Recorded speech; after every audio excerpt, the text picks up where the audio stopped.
नमस्कार, VNM news में आप सभी का स्वागत है। मैं हूं रंजना दवे। देश दुनिया की छोटी बड़ी खबरों से पहले आइए नजर डालते हैं आज की हेडलाइंस पर।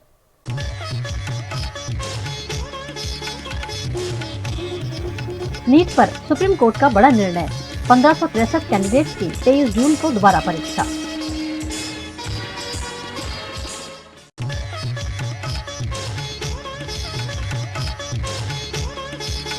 गुजरात में किसानों ने की खेती की शुरुआत, किसानों को अच्छी बारिश रहने की आस।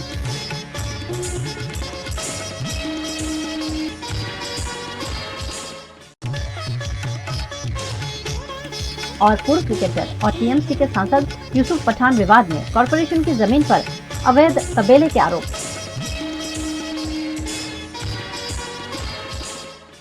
नीट एग्जाम में गड़बड़ियों को लेकर आज गुरुवार को सुप्रीम कोर्ट में सुनवाई हुई।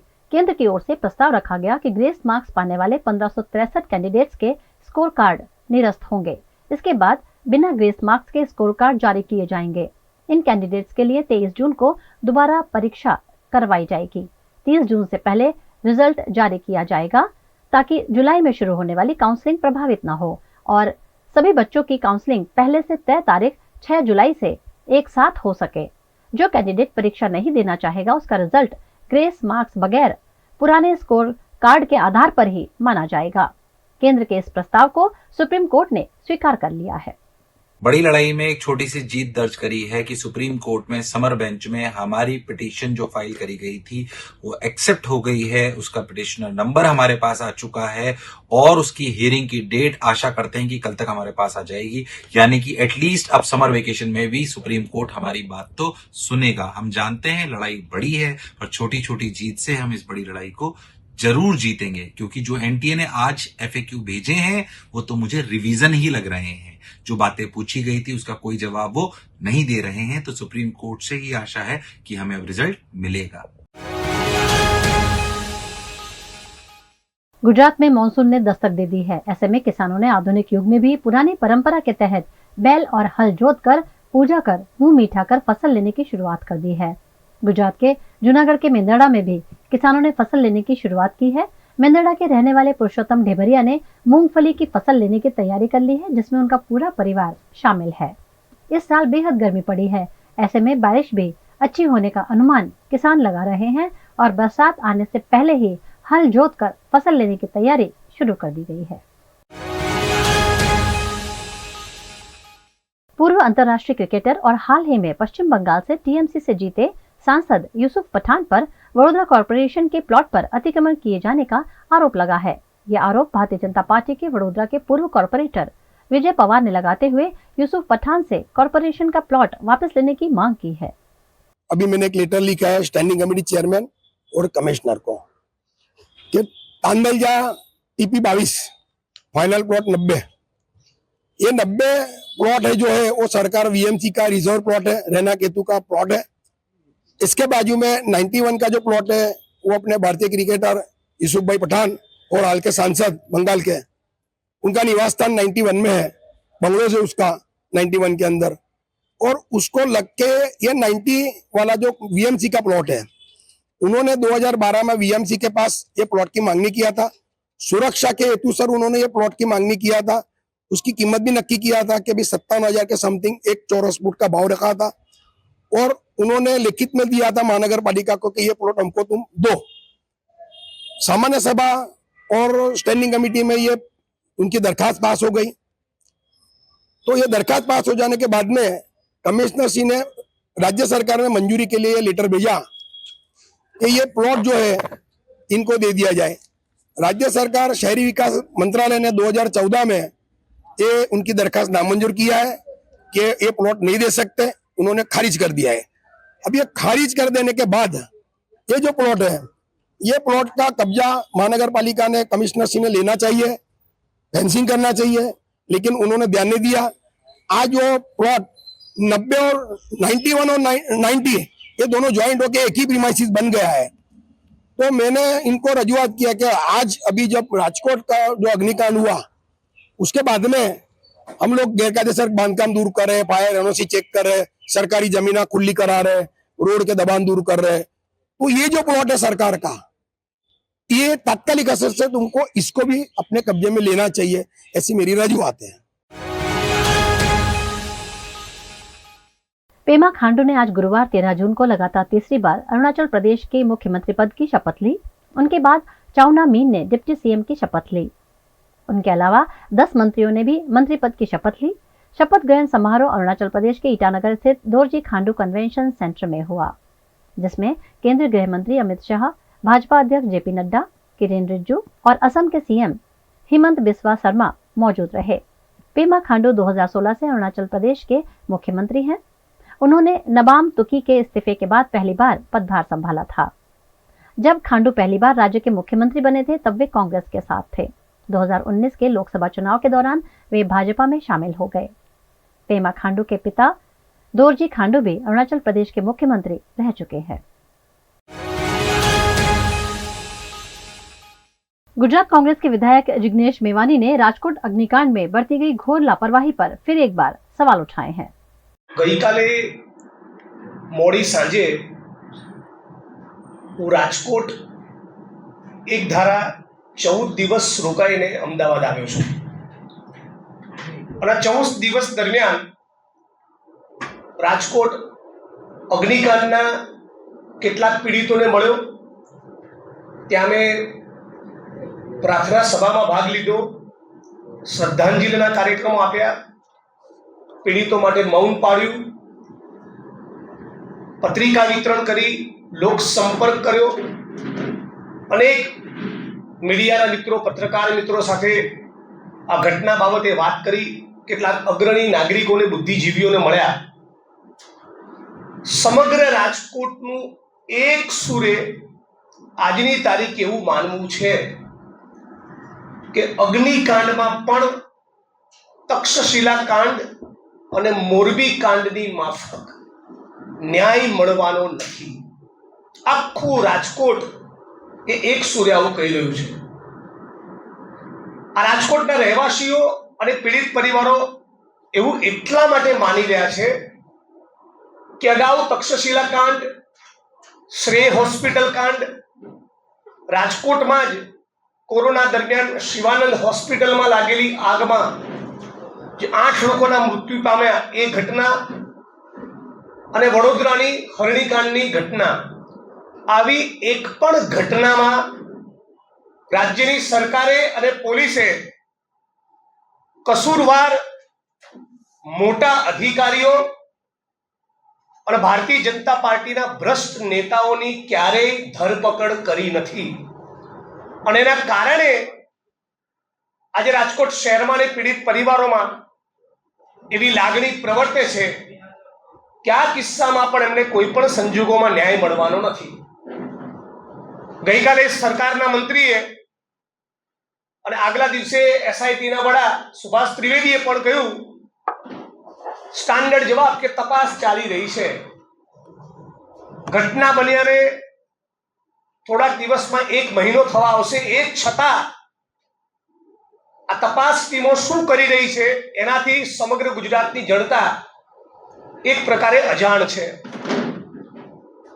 અમે ઘટના સ્થળની મુલાકાત લીધી અને ત્યાંના તમામ લોકોનું એક સુરે કહેવું હતું કે સાંજે 4:30-5 વાગે ઘટના બની, એના ગણતરીના કલાકોમાં હજી એસઆઈટીનું ગઠન થયું નથી, હજી ઇન્વેસ્ટિગેટિંગ ઓફિસરની નિમણૂક થઈ નથી અને એફએસએલના મિત્રોએ એક પણ પુરાવો કલેક્ટ કર્યો નથી।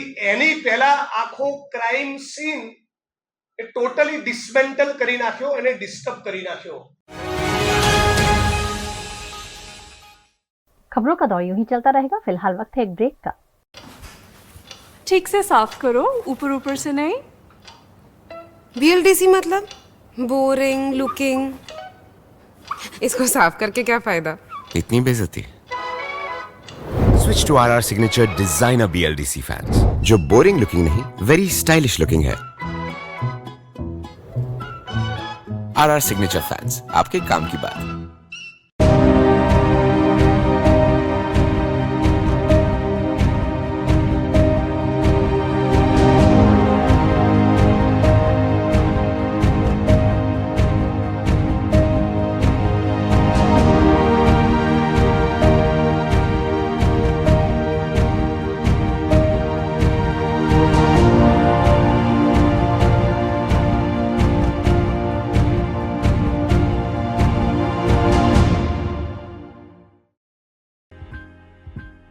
Welcome to courtyard palladium 3 BHK large size apartments જ્યાં તમને મળશે એક grand living room with an amazing view સાથે એક comfortable dining area, a perfect kitchen for your perfect family. Now 3 bedrooms નો પહેલો bedroom with an amazing balcony view.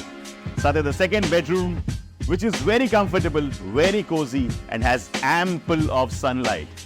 And now for the third and the master bedroom of this house. This is so amazing, so grand and so beautiful.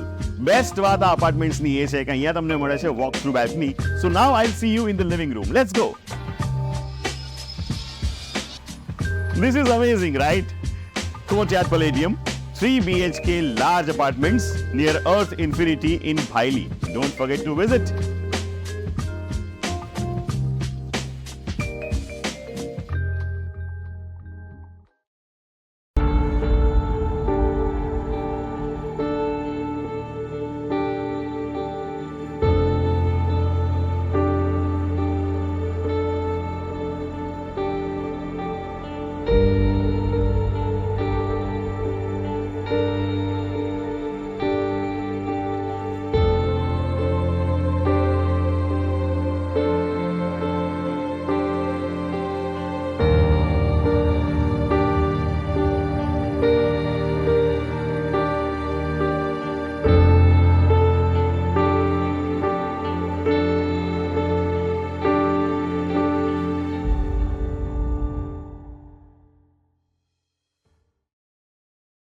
Bharat ले रहा है electric अंगड़ाई। क्यों ना हम साथ चले, साथ चले, साथ बढ़े, साथ बढ़े, देश मेरे, देश मेरे। देश को ले जाए नई दिशा की ओर, आपका जॉय, भारत का जॉय। राजकोट अग्निकांड के बाद गुजरात सरकार ने आरटीओ के जरिए स्कूल वैन संचालकों पर लगाम कसी है और बच्चों को लाने ले जाने के नियम कड़े कर दिए हैं। वैन चालक इन नियमों का विरोध कर रहे हैं। गुजरात के राजकोट में भी वैन संचालकों ने आरटीओ के नियमों का विरोध किया। હવે અમે અત્યારે એવી દુવિધામાં છીએ કે ચલાવી કે ન ચલાવી, કારણ કે આરટીઓના નિયમ પ્રમાણે તો અમે ગાડી ચલાવવા જાય તો બાકડા ઉપર જે સીટિંગ છે અમારું એની ઉપર એ લોકો દંડ કરવાના છે, જે મંજૂરી ગવર્મેન્ટમાંથી મળેલી છે બાકડાઓનું સીટિંગ રાખવાનું છે, જેની પિટિશન દાખલ થઈ ગયેલી છે અને તેમ છતાં એનો જજમેન્ટે આવી ગયેલું છે। મિનિમમમાં મિનિમમ 4000થી ઉપર વાનું ચાલે છે, એક બાકડા ઉપર રાખવા દઈએ અને બાકડામાં જ પાસિંગ થાય, ટેક્સી પાસિંગ કરી દઈએ। બીજા સિટીમાં થઈ ગયું છે, અમદાવાદમાં થઈ ગયું છે, બરોડામાં થઈ ગયું છે, સુરતમાં થઈ ગયું છે, બધાય સિટીમાં બાકડા ઉપર જ થયું છે અને રાજકોટમાં એક મનાઈ છે 7+1 હોય તો 14 બાળકોને બેસાડવાની છૂટ છે। કેટલા બેસાડો છો અત્યારે? પણ અત્યારે તો અમારે જે 14-15 જે છોકરા બેસાડીએ છીએ તો એ બાકડાનું સીટિંગ હોય છે, તો કંપનીની સીટિંગમાં તો ન 14 છોકરા બેસી શકે, એનો નિયમ છે તો કેવી રીતે બેસાડી શકવા 14 છોકરા એ કંપનીની સીટોમાં? તંત્રને અમે લગભગ ઓછામાં ઓછી 4 વાર રજૂઆત કરી, હવે કપેટ સાહેબ પાસે રજૂઆત કરી હતી, એવડે રજા ઉપર જતા રહ્યા છે અત્યારે, ત્યાર પછી આવ્યા છે મોરબીથી અને ચાર્જ સોંપેલો છે, એ સાહેબને પણ રજૂઆત કરેલી છે, પણ અત્યારે અમારી આ માંગ મંજૂર થતી નથી। वहीं राजकोट में कई ग्रांटेड स्कूल फायर एनओसी के चलते सील हैं। इन स्कूलों के संचालकों ने राजकोट के म्युनिसिपल कमिश्नर से गरीब और मध्यम वर्ग के बच्चों को शिक्षा देने के लिए स्कूलों को जल्द से जल्द खोले जाने की मांग की है। ग्रांटेड स्कूल संगठन के राजकोट के अध्यक्ष प्रियवर्धन कोराट की अध्यक्षता में स्कूल के संचालकों ने राजकोट कॉरपोरेशन से स्कूलों को खोलने की मांग की है। गुजरात के अमरेली में स्टेट सिंचाई योजना की घोर लापरवाही सामने आई है, जिसमें मरम्मत और देखभाल के अभाव में जिले के कई चेक डैम खस्ताहाल स्थिति में है, जिससे जल संग्रह की कार्यवाही पर सवाल उठे हैं। अमरेली स्टेट इरिगेशन सिंचाई प्रोजेक्ट जो उनका कार्य क्षेत्र यानी कि उनका जो वर्क है वो पानी स्टोरेज करना और जो चेक डैम नए बनाना और जो टूट गए हैं उनको रिपेयरिंग करके फिर से पानी की योजना जो है उनको सफल करना है। अभी पूरे जिले में इतने सारे जो चेक डैम जो टूट गए हैं, मैं आपको दिखाता हूं, ये आप देख सकते हो कि यहाँ पे जो चेक डैम है वहां पे माटी निकल गई है, वो एक थोड़ा सा काम है, एकदम थोड़ा सा, लेकिन फिर भी इस तंत्र के पास कोई ऐसा समय नहीं है कि वो यहाँ आकर कोई लीगल वर्क कर सके। अभी इतनी सारी किल्लत पूरे तहसील में पानी की है कि पानी के बिना लोगों कहीं दूर पानी लेने के लिए जा रहे हैं, तो अगर ये रिपेयर हो जाए तो पानी स्टोरेज हो सकेगा, और पानी स्टोरेज होने से इनके जो तल है वो एकदम ऊंचे आ जाएंगे। उनकी वजह से उनका दार या उनका जो हेडपंप लगा है उसमें भी पानी आ जाएगा, लेकिन वो तंत्र के पास ऐसा कुछ समय ही नहीं है कि ऐसा कोई वर्क करा सके। जल संग्रह योजना के अंतर्गत बरसाती पानी का संग्रह करने के लिए पूरे राज्य में चेक डैम बनाने की कार्यवाही के लिए करोड़ों रुपए की ग्रांट जल सिंचाई योजना को दी जाती है, लेकिन अमरेली में विभाग के ऑफिसर और कर्मचारियों द्वारा सरेआम लापरवाही बरती जा रही है। चेक डैम की देखभाल के प्रति उदासीनता से लोगों में भी रोष का माहौल है। માંગણી અમારી તંત્ર સામે એટલી છે કે જે અમારી પાછળ તમે જોઈ રહ્યા છો, જે આ ચેક ડેમ આવી રહ્યો છે, તો ચેક ડેમની જે વાવાઝોડું છેલ્લે આવેલું હતું તોકતે વાવાઝોડું, તો એ દરમિયાન જે પાળાની સપાટી છે, જે કાચો પાળો છે, તો એ માટી સાવ ધોવાઈ ગઈ છે અને ખવાઈ ગયું છે। હવે એની હાલત એટલી ખરાબ થઈ ગઈ છે કે હવે પાણી ભરાશે તો પાણી બધું બહાર નીકળીને ત્યાંથી વહેવા માંડશે અને એ ત્યાંથી પાળો તૂટી જાય એવી હાલત થઈ ગઈ છે।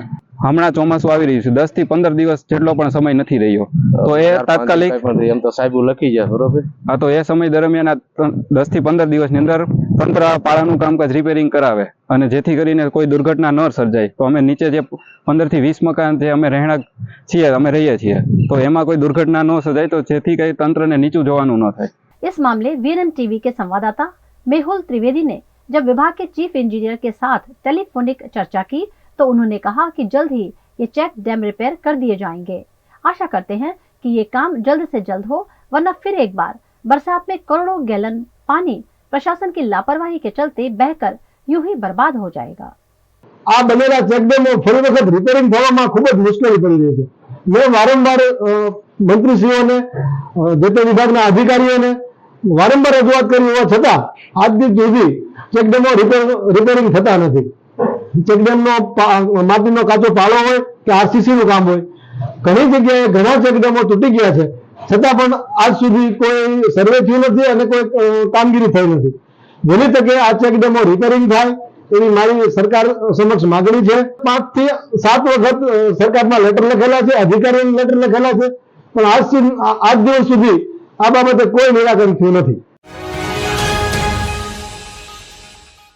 गुजरात के वडोदरा में लोकसभा चुनाव 2024 में सांसद के रूप में भारतीय जनता पार्टी के डॉक्टर हेमांग जोशी चुने गए हैं। सांसद बनते ही डॉक्टर हेमांग जोशी ने एक्शन शुरू कर दिए हैं, जिसके तहत वडोदरा में अंतर्राष्ट्रीय एयरपोर्ट और एसएसजी हॉस्पिटल के अधिकारियों के साथ एक रिव्यू बैठक का आयोजन किया गया। अलकापुरी के सर्किट हाउस में एयरपोर्ट अथॉरिटी के उच्च अधिकारियों के साथ एयरपोर्ट से जुड़े मुद्दों पर विचार विमर्श कर जल्द से जल्द इंटरनेशनल एयरपोर्ट कार्यरत करने पर चर्चा की गई। वहीं एसएसजी हॉस्पिटल के पदाधिकारी और अकोटा विधायक चैतन्य देसाई की उपस्थिति में एसएसजी हॉस्पिटल में स्वास्थ्य सुविधाएं बढ़ाने पर भी विचार विमर्श किया गया। आज रोज एसएसजी हॉस्पिटल खाते अपना मानवंता मेम्बर ऑफ पार्लामेंट डॉक्टर हेमांगभाई पधार्या छे। एमणे सामेथी एसएसजी हॉस्पिटल में मुलाकात लीधी छे। अमे सर्वे विभागीय वडाओने अने अलग अलग मेकमना प्रतिनिधिओने अहींया हाजर राख्या छे। एसएसजी विभागनी सिद्धिओ अने त्रुटिओ विषे ऑनरेबल एमपी श्रीने जाण करी छे। हवे आगळ एसएसजी हॉस्पिटलनो एक खूब ज सरस सुपर स्पेशालिटी हॉस्पिटल तरीके केवी रीते विकास करवो ए अंगे साहेबश्री अमने अमुक सूचनो आपशे। अमारी अमुक जे नानी मोटी विटंबणाओ हती ए अंगे जोशी साहेब साथे अमे चर्चा करीशुं। આજે એસએસજી હોસ્પિટલ ખાતે એસએસજી હોસ્પિટલના માનનીય સુપ્રિન્ટેન્ડન્ટ શ્રી ડૉક્ટર અય્યર, આપણા ડીન ડૉક્ટર ગોખલે, તમામ એચઓડીઝ અને એમના સાથે મારા દ્વારા તથા આપણા કોટા વિધાનસભાના જનપ્રિય ધારાસભ્ય શ્રીમાન ચૈતન્યભાઈ દેસાઈ દ્વારા એક રિવ્યૂ બેઠકનું આયોજન કરવામાં આવ્યું છે, જેની અંદર એસએસજીને અંદર ચાલતા હાલના અમુક પ્રોજેક્ટ્સ જે માત્ર વડોદરા નહીં પરંતુ સમગ્ર મધ્ય ગુજરાતના આરોગ્ય અને સુખાકારીને જે સર્વ કરવાના છે અને સાથે સાથે બીજી કઈ કઈ વસ્તુઓમાં અમારા દ્વારા સરકારમાં રિપ્રેઝન્ટેશન થઈ શકે કે જેનાથી એસએસજીનું જેવી વધારે સુવિધાસભર બને, એસએસજીની અંદર વધારે સારી સુરક્ષા વધે, સારું સ્વાસ્થ્યની તમામ સવલતો મળે, એ માટેના તમામ મુદ્દાઓ પર મનન ચિંતન કરવામાં આવ્યું છે। 21 जून को मनाए जाने वाले विश्व योग दिवस को मनाने के भागरूप गुजरात के वडोदरा में कॉरपोरेशन के म्युनिसिपल कमिश्नर दिलीप राणा की अध्यक्षता में वडोदरा की सामाजिक संस्थाओं के साथ मीटिंग का आयोजन कर योग दिवस मनाने पर चर्चा की गई। आजादीना अमृत महोत्सव में माननीय वडाप्रधान श्री नरेंद्र मोदी द्वारा भारतना ऋषिओनी परंपरा कही शकाय एवा योगने इंटरनेशनल योगा डे तरीके એને પ્રસ્થાપિત કર્યો છે। આખા દુનિયાના લગભગ 180 કરતાં વધુ કન્ટ્રીઓ જેને એન્ડોર્સ કર્યું છે એવો વિશ્વ યોગા દિવસ 21મી જૂને આખા ભારતભરમાં આપણે ઉજવવા જઈ રહ્યા છે। ત્યારે વડોદરા શહેર કે જે કલા અને સંસ્કૃતિની નગરી છે, એક કહેવાય કે હેરિટેજ નગર તરીકે આપણે એને વિકસાવવા જઈ રહ્યા છે, ત્યારે ગુજરાતના સાંસ્કૃતિક પાટનગર વડોદરામાં પણ અલગ અલગ જગ્યાએ યોગા થાય। આજે બધા એનજીઓ સાથે અધિકારી મિત્રો ચેરમેનશ્રીના બધાની સાથે જે વિશ્વ યોગા દિવસ આવે છે એના આયોજનને લઈને એની એક કોર્ડિનેશન બેઠક હતી। વિવિધ સંસ્થાઓ, એનજીઓ, યોગ કરાવતા લોકો, ઇન્ફ્લુએન્સર, સોશિયલ મીડિયાના લોકો, બ્રહ્મકુમારીના લોકો, શ્રી રવિશંકરના જે ફોલોઅર્સ છે એ લોકો અને બધી જ સંસ્થાઓએ આજે આ મિટિંગમાં પાર્ટિસિપેટ કરેલું છે। યોગા કેટલી જગ્યાએ થશે એની માટેનું આયોજન થયું। જે પ્રી યોગા છે એ અમે શુક્રવારથી ચાલુ કરીએ છીએ, એટલે શુક્રવારથી વોર્ડ દીઠ 1 કે 2 જગ્યાએ એમ કરીને 25 થી 30 જગ્યાએ લોકો યોગાના દિવસ પહેલાં પણ યોગા માટે પાર્ટિસિપેટ કરી શકે એના માટે થઈને પ્રેક્ટિસ સેશન એ અમે શુક્રવારથી ચાલુ કરવાના છીએ। અને વોર્ડ દીઠ એક અને ઘણા વોર્ડમાં જ્યાં જગ્યા છે ત્યાં 1 કરતાં વધારે એમ કરીને લગભગ 25 પ્લેસ ઉપર અમે ચાલુ કરીએ છીએ। આ ઉપરાંત MS યુનિવર્સિટી, આ ઉપરાંત વિવિધ ઔદ્યોગિક એકમો, GSFC, GIPCL એમને પણ અમે કહેવાના છીએ કે ત્યાં પણ યોગા થાય। જોડે જોડે અમારા ગાર્ડન્સમાં યોગા થવાના છે, કમાટી બાગ છે, ગોત્રી ગાર્ડન છે, એ બધી જગ્યાએ બરોડા જે ડેરી છે એને પણ અમે રિક્વેસ્ટ કરવાના છીએ કે યોગામાં પાર્ટિસિપેટ કરે। રેલવેઝ, એરપોર્ટ, આર્મી, BSF બધાને અમે યોगा માટે પાર્ટિસિपेट કરવા માટે કહેવાના છીએ। गुजरात के वडोदरा की विश्व प्रसिद्ध MS यूनिवर्सिटी की कॉमर्स फैकल्टी का पहला मेरिट लिस्ट घोषित कर दिया गया है, जिसमें जनरल कैटेगरी के कई छात्रों को प्रवेश नहीं मिला है।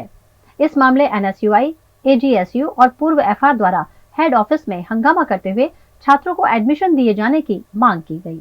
गई काले जे बीकॉमનું પ્રોવિઝનલ મેરિટ લિસ્ટ આવ્યું તેમાં જનરલ કેટેગરીવાળા વિદ્યાર્થીઓને 75% નીચે એડમિશન નથી મળ્યું। એટલા માટે આજે અમે વિદ્યાર્થીઓ અને તેમના વાલીઓને બોલાયા છે કે તમે આવો અને તમે રજૂઆત કરો।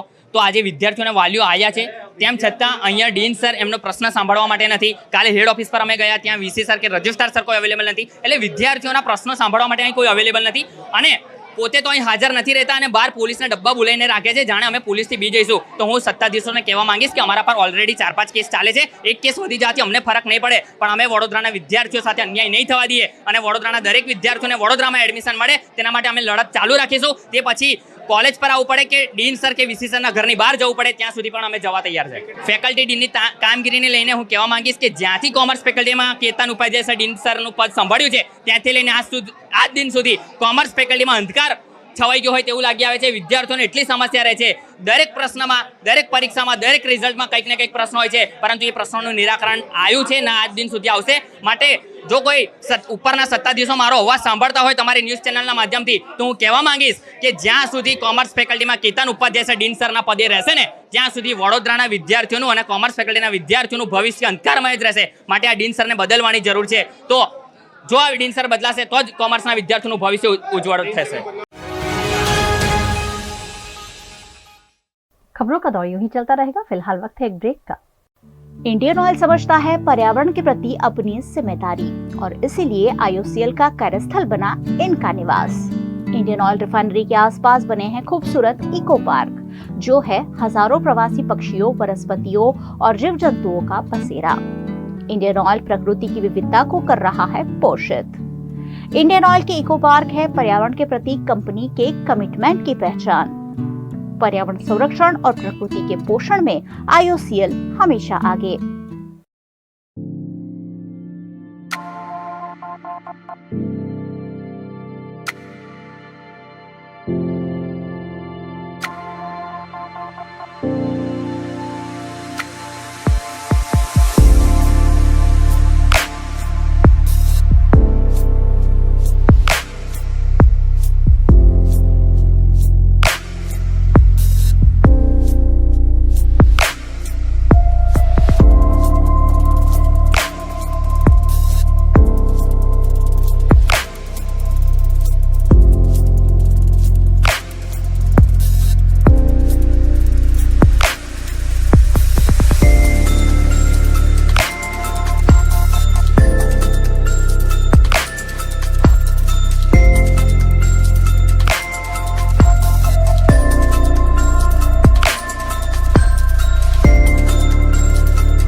हमें लड़की पसंद है। कुंडली भी मिलती है भैया।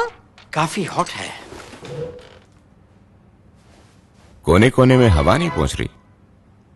Switch to RR signature broadway fans with curve blades जो हवा पहुंचाए कोने कोने में। Feeling like a wow. RR signature fans, आपके काम की बात।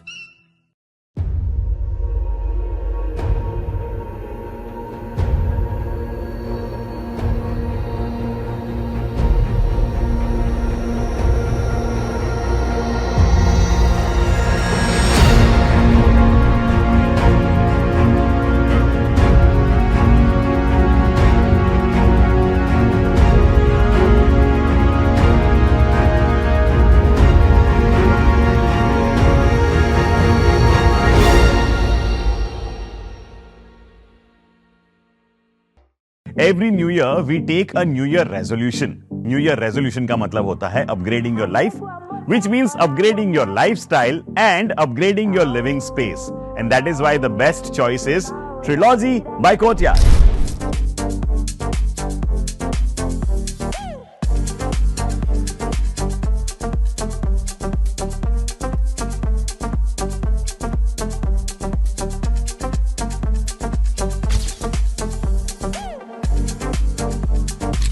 Trilogy by Courtyard.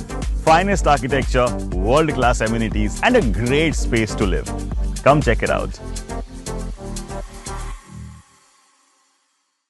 लोकसभा के चुनाव संपन्न हो गए हैं और नई सरकार भी बन गई है। चुनाव संपन्न होते ही कई वस्तुओं के दामों में बढ़ोतरी हुई है, जिसमें शिक्षा विभाग भी अछूता नहीं रहा है।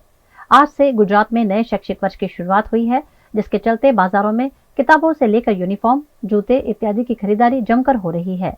लेकिन इस बार इन सभी वस्तुओं के दाम 10 से 15% बढ़ गए हैं, जिससे गरीब और मध्यम वर्ग के लोग सकते में हैं। गुजरात के वडोदरा जिले के सावली में भी किताबें महंगी होने पर लोगों में आक्रोश देखा गया।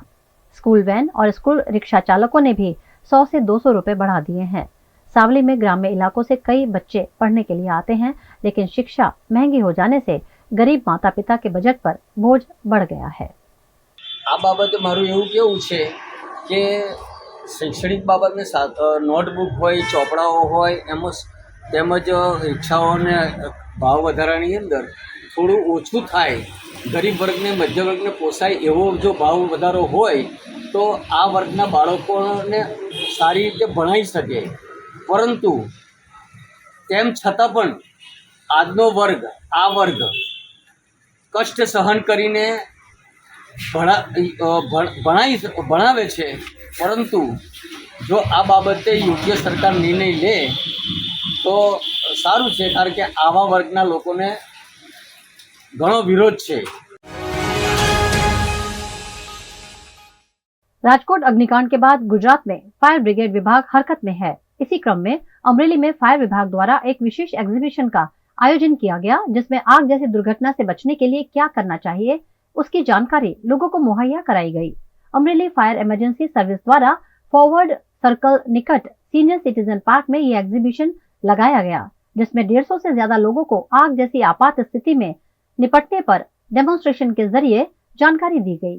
आज रोज अमरेली शहर मध्य में फॉरवर्ड सर्कल पास आवेला सीनियर सिटीजन पार्क खाते एक फायर एक्जिबिशन आयोजन करवामां आवेलुं हतुं। ताजेतरमां राजकोटमां बनेली आगनी घटना जेना कारणे हवेनो एक एवो समय छे के जेमां जागृत थवुं जरूरी छे अने जागृतता फैलावी पण जरूरी छे। पब्लिक सुधी अवेरनेस पहोंचे, पब्लिक ने खबर पड़े कि तमे जे जग्या पर रहो छो, बेसो छो, उठो छो, जागो छो, आ जग्या केटला अंशे सलामत छे। आ सलामती एनी अंदर शुं रोल आवता होय छे। तमने कदाच ख्याल हशे कि फायर एक्सटिंग्विशर एटले के लाल बोटल तरीके तमे जेने ओळखो छो दरेक जग्या पर लगाववामां तो आवता होय छे, पण आनो उपयोग कई रीतना करी शकाय, आ कई आगमां उपयोग थाय, एनो उपयोग करवा माटे शुं टेक्निक छे, टेक्निकथी उपयोग कर्या पछी केटली मिनिट सुधी काम करशे, आवा घणा बधा एक प्रश्नो होय छे के जे प्रश्नोना समाधान एक जग्या पर पब्लिकने मळी शके। घणी बधी जग्या पर एवुं बने के सरकारी कचेरी अने पब्लिकनी वच्चे समन्वय न बनी शके, तो आ पब्लिक अने गवर्नमेंट सर्विसनी वच्चेनो समन्वय साधवानो एक आ सेतु छे, जेना माध्यमथी अमे फायरने लगता तमाम प्रकारना प्रश्नोनुं समाधान अत्रे करी आपीए छीए। गुजरात पर मानसून के बादल मंडरा रहे हैं। ऐसे में अरवली के मोड़ासा में नगर पालिका हरकत में आ गई है। पुराने खस्ताहाल मकान मालिकों को नोटिस देकर हटाने को कहा गया है, जिस पर मोड़ासा नगर पालिका के चीफ ऑफिसर भद्रेश पटेल ने जानकारी दी। મોડાસા નગરપાલિકા દ્વારા શહેરના વિસ્તારમાં જુદા જુદા 40 કરતાં વધારે ઇમારતોને જર્જરિત હોવાની નોટિસ આપેલ છે, જેની અંદર સમયમર્યાદા નક્કી કરેલ છે કે 10 દિવસની અંદર જે તે મકાન માલિકે પોતાનું જે ભાગ તૂટેલો હોય તે સરખો કરવો અને જરૂર જણાવ્યું તો તમામ જો મકાન આખું મકાન ઉતારવાનું લાગતું હોય તો તે ઉતારી લેવા જણાવવામાં આવે છે। જો જે તે મકાન માલિકો દ્વારા આ કાર્યવાહી નહીં કરવામાં આવે જર્જરિત મકાનનો ભાગ દૂર કરવાની તો નગરપાલિકા દ્વારા કરવામાં આવશે અને જે પણ કંઈ ખર્ચ થશે તે નગરપાલિકા દ્વારા જે તે મકાન માલિકો પાસેથી વસૂલ કરવામાં આવશે। આ કાર્યવાહી 15 જૂનની આસપાસ નગરપાલિકા દ્વારા શરૂ કરવામાં આવશે। નગરપાલિકા દ્વારા જે લોકોને આપી તેમાંથી 7 થી 8 લોકો જે હતા કે જેમને કાર્યવાહી કરી નગરપાલિકાને રિપોર્ટ પણ કરેલ છે। गुजरात के साबरकांठा जिले के नेशनल हाईवे नंबर 48 पर हिम्मतनगर से अहमदाबाद जाने वाली सड़क पर प्रांतिज निकट 3 गाड़ियां आपस में टकरा गईं। दरअसल ब्रिज पर पड़े बड़े बड़े गड्ढों की वजह से ये दुर्घटना घटी, जिसमें ब्रिज से गुजर रहे कार चालक ने स्टीयरिंग पर काबू गंवा दिया और कार आगे जाने वाली कार से टकरा गई। एक और कार भी दुर्घटना का शिकार बनी। ऐसे में 3 कार आपस में टकरा गईं। लेकिन अच्छी बात यह रही कि हादसे में कोई हताहत नहीं हुआ है। ब्रिज पर पड़े बड़े बड़े गड्ढों की वजह से बार बार यहाँ सड़क हादसे हो रहे हैं, लेकिन प्रशासन ब्रिज की मरम्मत में कोई दिलचस्पी नहीं दिखा रही है।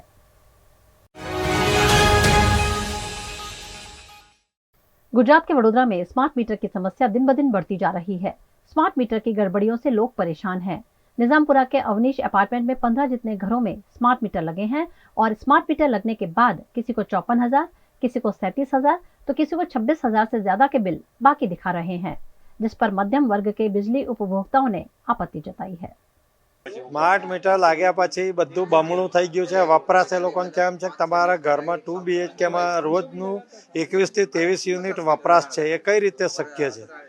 અને बिल तो फटाफट कपाई जाए। रोजना 250 રૂપિયા कपाय छे मारा पर डे, तो शुं 250 રૂપિયાનું વીજળી वापरी શકુं છું? जो 250 રૂપિયા तो મહિનાનું કેટલું થાય? 2 મહિનાના 14,000 રૂપિયા बिल तो खावानुं शुं? વીજળી ખાવાની અમારે કે કાં તો પછી તાળા મારીને ઘરને બંધ કરીને બહાર જતા રહેવું પડે જંગલમાં। બીજો કોઈ વિકલ્પ જ નથી અમારી પાસે। શું કરવાનું હવે? એમ ડિમાન્ડ કશું નહીં ભાઈ, સ્માર્ટ મીટર લગાવવાનો વિરોધ નહીં, પણ જે રીતે જૂના મીટરો ચાલતા હતા એ રીતે રીડિંગ આવવું જોઈએ।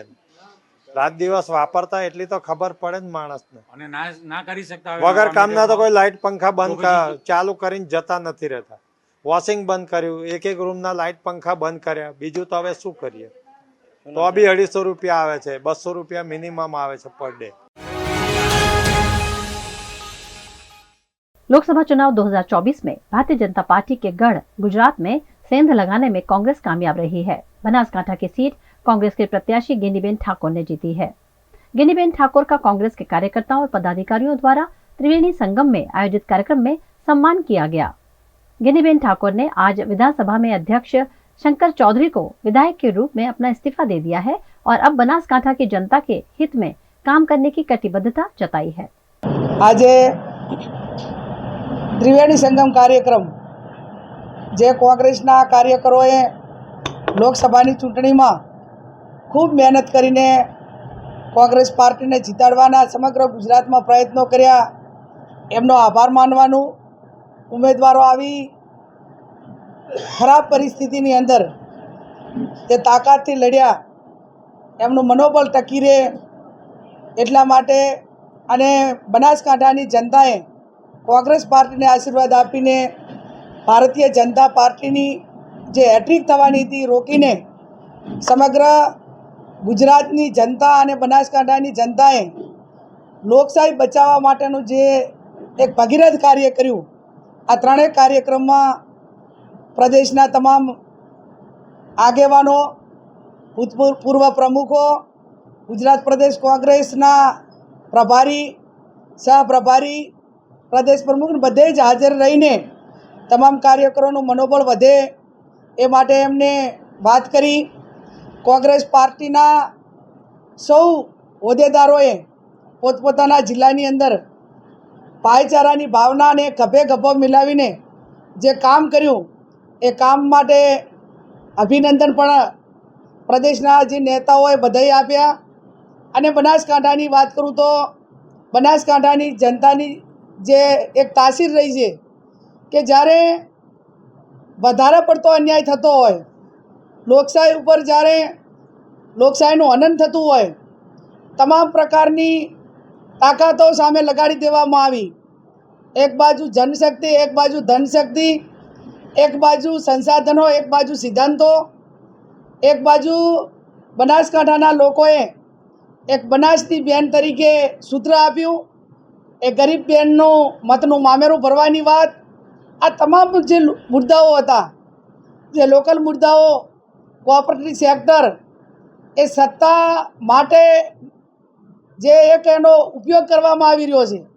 અને સહકારી માળખું એ તમામ લોકોએ પોતાને કંઈક રીતે મદદરૂપ થાય એ માટે જે તે વખતે કોંગ્રેસની સરકાર હોય, ચાહે બનાસ બેંક હોય, બનાસ ડેરી હોય, એની સ્થાપના કરી. પણ આજે લોકોને લાભ મળવાને બદલે માત્ર ને માત્ર આ સેક્ટરોનો ઉપયોગ એ સત્તા માટે એક જ વ્યક્તિ એના સ્વાર્થ માટે જ્યારે લાખો કરોડો રૂપિયા બનાસકાંઠાની જનતાના પરસેવાના પૈસા જ્યારે એમના વ્યક્તિગત સ્વાર્થ માટે કરીને વપરાતા હોય, પાર્ટીમાં વપરાતા હોય, ત્યારે કુદરતને અહીંયા દેર હોય અંધેર ના હોય. એ કુદરત પણ માફ કરતું નથી. ચાહે 2017ની ચૂંટણી હોય, 22ની હોય કે આ 2024ની હોય. ત્યારે મીડિયાના માધ્યમથી સમગ્ર ગુજરાતની કોંગ્રેસના કાર્યકરોને સંદેશો આપું છું કે આ જીત એ આ લોકશાહીની જીત છે. આ તમારા બધાના આશીર્વાદ છે. કોંગ્રેસ પાર્ટી, જેમ મેં મારા પ્રવચનમાં કીધું તેમ ભૂતકાળની અંદર સમગ્ર બનાસકાંઠામાં સમૂહ લગ્ન હોય, વ્યસન મુક્તિનું કામ હોય, બ્લડ કેમ્પો હોય, વિદ્યાર્થીઓ માટે લાઇબ્રેરીઓ હોય, તો આ બધું અમે લોકફાળાથી કરેલું. સરકાર આપે કે ના આપે, પણ લોકોના સહકારથી જનહિતના કાર્યો જે અમે 28 વર્ષ કર્યા એનું વળતર ત્યાં બનાસકાંઠાની જનતાએ 2024માં એ લોકસભાની ચૂંટણીમાં વોટ અને નોટ આપીને એનો બદલો બનાસકાંઠાની जनता उतार्यो। गुजरात के भावनगर के जूनी विठलवाड़ी में फायरिंग की घटना सामने आई है, जिसमें 2 सगे भाइयों पर फायरिंग कर दी गई। फायरिंग में कुलदीप सिंह झाला की मौत हुई है, जबकि ऋतुराज सिंह झाला को गंभीर हालत में सिविल हॉस्पिटल इलाज हेतु भर्ती करवाया गया है। घटना की जानकारी पाकर नीलमबाग पुलिस मौके पर पहुंची और फायरिंग किसने की और क्यों की गई उसकी तफ्तीश शुरू की गई है। इस घटना में 2 से 3 राउंड फायरिंग हुआ होने की जानकारी मिली है। मौके से कारतूस भी बरामद किए गए हैं। वीएनएम टीवी की खबरें अब आप यूट्यूब, फेसबुक, इंस्टाग्राम के अलावा ओटीटी प्लेटफॉर्म्स पर भी लाइव देख सकते हैं। डेली हंट, जियो टीवी, वोडाफोन टीवी पर 24 घंटे वीएनएम टीवी आपके लिए उपलब्ध है, तो देखते रहिए VNM TV. VNM news room से आज बस इतना ही। कल फिर मुलाकात होगी, तब तक के लिए इजाजत दीजिए। नमस्कार।